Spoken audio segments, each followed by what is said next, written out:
Before I start, I just want to give a little bit of a background on who I am. My full name is Araba Quaye.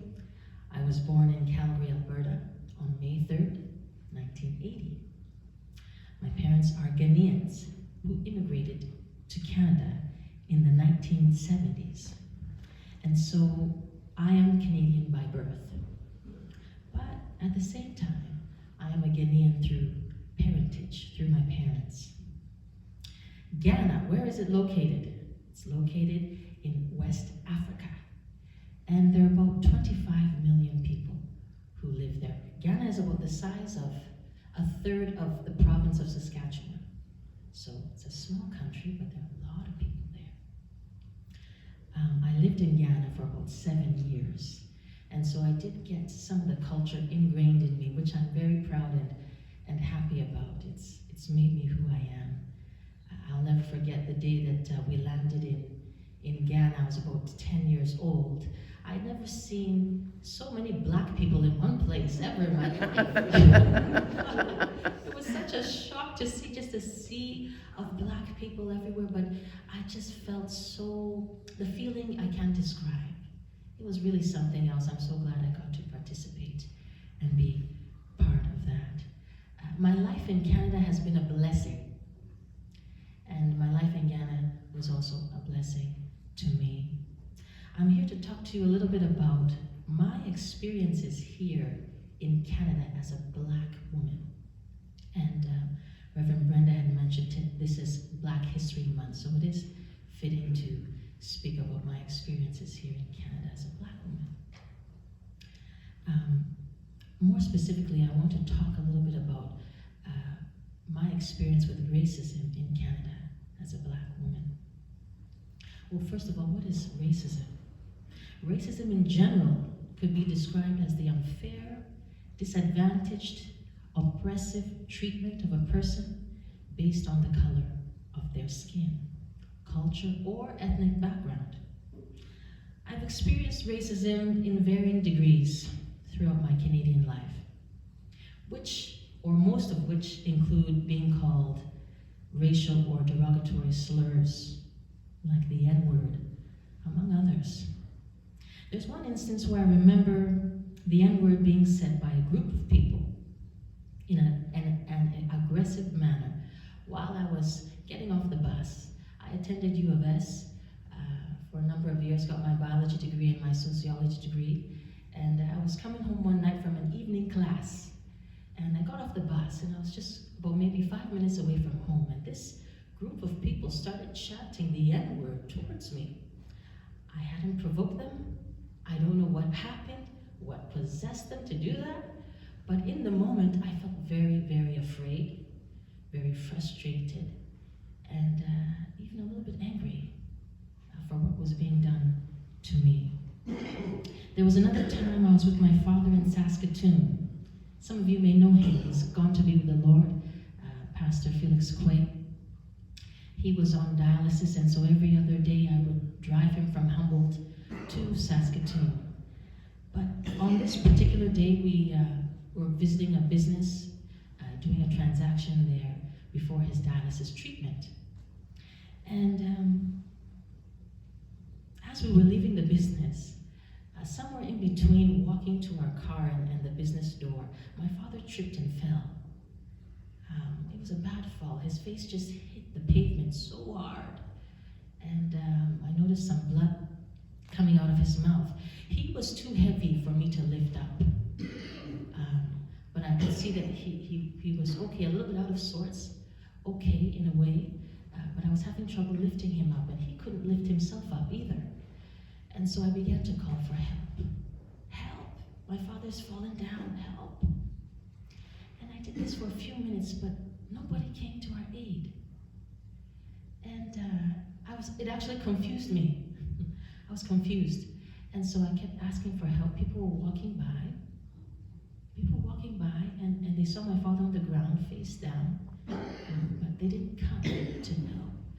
Just when I was wondering what to do next, this big, tall First Nations man ran to my father and myself, and he said, "What's wrong? What happened here?" And I explained to him that my father just simply tripped and fell. And I've been asking for help, but no one is helping. He said, okay, let's get him into the vehicle. So he picked up my father so easily, without any, he didn't have no problem. He carried my father, and as he carried him, he was encouraging him. He said, it's gonna be okay, brother. You know, you're gonna be all right. And to tell you the truth, it was a very big learning experience for myself, because I know First Nations folks also go through their own form of oppression. And dare I say, some of it had been ingrained even in me. So when I saw him approaching us, I have to admit, I was a little bit afraid. But my help was coming from him. And so the Lord was showing me something marvelous here. That sometimes the help that we think we will receive from a certain place, he has a totally different idea, just to help you learn and grow. And so my admiration for the First Nations people, actually, it grew and developed, which I would pray would be our experience as well. Anyhow, when I arrived at home, I took a moment to reflect on the events of the day, and I couldn't help but wonder if the immediate lack of empathy or assistance for my father laying on the pavement had anything to do with the color of our skin. Throughout history, we've seen how different races or ethnic groups have been incredibly mistreated or extremely disadvantaged. But what's sad is that we still keep hearing about those incidences today on various news outlets or social media posts. How do we lessen the devastating stories and headlines that we keep hearing in this day and age? Racial injustice or racism on any level, I believe, is first a spiritual problem that involves the condition of the heart and soul of a person. Perhaps that is why Jesus said the second greatest commandment was to love our neighbor as ourselves. If we loved our neighbors as ourselves, racial conflict would significantly reduce, if not vanish altogether. A neighbor really is any person who is in your environment or in your space. To illustrate this point, Jesus spoke about a man in Luke chapter 10, 25 to 37. He said a man was on his way to Jericho from Jerusalem, and he was attacked by robbers. They stripped him of his clothes, they beat him and went away, leaving him half dead. A priest happened to be going down the same road, and when he saw the man, he passed by on the other side. This is a priest. A Levite also saw the man who had been badly beaten. He also went to the other side of the road as well. We can safely assume that both the priest and the Levite, which represents a Christian, a Levite is a Christian person, we can believe that they were religious people and knowledgeable of the scriptures. And it was acceptable. They knew what was acceptable for good conduct or behavior. But neither of them showed compassion.